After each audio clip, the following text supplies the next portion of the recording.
Hi everyone, Judith here, and it's, get the day right, it is Thursday today. It's Thursday and yeah, a beautiful sunny day. I've just been sitting very briefly in the sunshine, having something to eat and thinking about anxiety, as I do quite a lot. I watched last night part of Nadia from Bake Off's programme, Anxiety and Me, which I think was made some time ago and was shown again very late last night, which is why I only watched part of it. I thought I must go to bed. So I've recorded the rest so I can watch it all later in a less tired state. And it's quite interesting because it follows her journey through opening up about anxiety in more detail to her husband, who obviously knew she had panic attacks but didn't quite understand how bad they were, and seeking out therapy and receiving therapy. And what came up for her was a very traumatic childhood event. And I mean, it was bullying at school, which a lot of people have experienced, but this was fairly severe in my book anyway, pretty heartless stuff. And I find with clients, I'm not one of those therapists, sorry, I'll start a different sentence. I'm not one of those therapists who insists that it's all in your past and we need to go back to your earliest childhood to find out why you are scared of spiders or have general anxiety disorder or whatever. However, it can't be ignored. So my strategy is very much, if something comes up while I'm working with a client, and if it's going to come up, it usually comes up in the first session where I'm asking lots of questions to understand exactly what's going on with them and how they do what they do. And sometimes it might be the second or third session, because frequently people will say to me, I haven't told a single human being apart from you about this. Often they think they're fine now, you know, it's in the past, it's been dealt with. These things, however, do tend to linger. So, as I say, I don't go looking for things in people's past, but if they come up, then I think it's important to deal with them. And often it's one of the earliest things I will deal with. And I have a couple of reasonably gentle ways of doing it. One that's very, very gentle in hypnosis. Our subconscious mind likes stories and metaphor. So I have a story, a journey that I take people on to get rid of stuff from the past. And often that's enough. And if not, I would normally do some timeline work out of hypnosis. And together, they usually are sufficient to solve the problem, unless it's a hugely traumatic event. And the problem with stuff from earliest childhood is that if you take, say, under 10 or 12 even, and I see children from 6, and I see children from 6 with anxiety, which is even more worrying.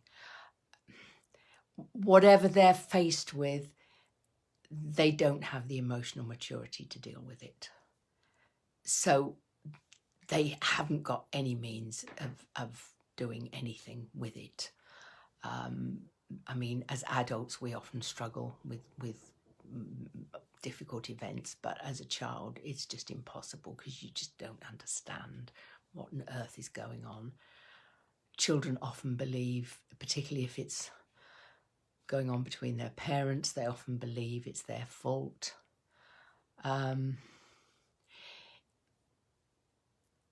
If you go later on into teenage, the same thing applies, but we then hit the point in early mid-teens when people are beginning to decide who they are. And if they're subjected to bullying at school or at home, it can have a huge effect on their self-esteem and often a huge effect on their performance at school. So you've got lots of things carrying forward into the future. The events themselves that cause them to have a very, very low self-worth, and the, in quotes, failures at school, which have just cemented that, you know, proved to them that it is true. And the low self-esteem, the lack of confidence can start with children in childhood. But we can all experience difficult, traumatic events as adults and not be able to process them properly. So it is important that they're dealt with in the best way possible. But if people don't want to, and some people don't, then that is their choice, and we will work on symptoms and often quite successfully work on symptoms. So as I say, I'm not somebody who insists on going looking, and even if we find somebody, I'm not somebody who insists on dealing with it. I will offer it, and if people aren't interested, then that's their choice. I will, of course, though, work on the self-esteem and confidence issues. And they tend to go with anxiety anyway, because typical thought pattern is nobody else is feeling like this because we're not very open about talking about it. Therefore, there must be something wrong with me. And either they think they're going mad, and I get that quite a lot, or they feel that they're weak, they're a failure. You know, everybody else is coping with life, so why aren't I? What's wrong with me? And, you know, so the self-esteem takes yet another hit. Now, everybody else isn't coping with it. The levels of anxiety and depression are of epidemic proportions, you know. Huge hoo-ha about this pandemic, rightly so, because ridiculously high numbers of people are dying, and yeah, each of those, as the politicians keep saying, is a harrowing story for the families involved. But anxiety and depression have been at pandemic proportions for a while, and in most countries the availability of help, for instance in this country through the NHS, is limited. Let's put it like that politely. So if any of this sounds familiar to you, a reminder to new members of the group, or telling new members of the group if they didn't know, I am offering and will continue to offer during this current difficulty and maybe beyond, we'll see, free half-hour sessions. So that's just an opportunity for you to chat with me and tell me what's going on with you, and I can tell you what I could do to help, and you can decide if that's useful for you. And I'm not a salesperson, so I wouldn't do a hard sell anyway, because I wouldn't know how to do it without it being very obvious. But there is no point. One of the key factors in getting better from anxiety is that you have made that decision to do something, and you were prepared to do some work to make a change to get better. And so there is no point in pressurizing anybody. You know, when I talk to people, the offer's on the table for them to take if they're ready, if they believe that what I do is going to help them, and most importantly, or equally importantly, if they feel comfortable working with me. The two main things that determine success in therapy are the last two: that the client believes that the therapy is going to help them, and they are able to establish a good relationship with their therapist. And of course, before they take any action, they need the desire to change, to do something, to take some action. I'm constantly saying online, I haven't said it recently, but I typically get people who say, I'm at the end of my tether. I don't know where to turn. I don't know what to do. Or even, you are my last resort. They usually apologise for that, and I don't take it personally. Hypnotherapy is not always the obvious choice for people. And, you know, most of us start with going to our doctors, and that may take them down a different route. And that's fine. That's okay.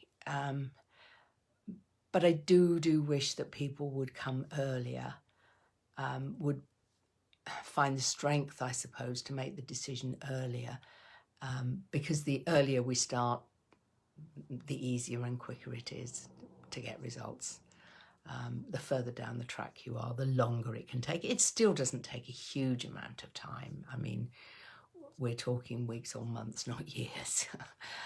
People who work with me are not committing to, you know, being in therapy and lying on a couch once a week for the rest of their lives. It's normally weeks for most people.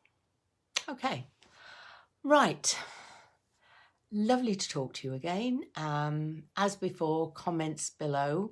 I will at some point put the link so that you can book a half-hour session if you would like to. So I will either put the link in the comments or I'll put it in a separate post tomorrow morning. And until I speak to you tomorrow, take care of yourself. Enjoy the sunshine, because I gather it's not going to be with us for very long. So enjoy the sunshine as much as you are able, given how you're feeling and the current circumstances. And as always, take care, stay safe. Bye.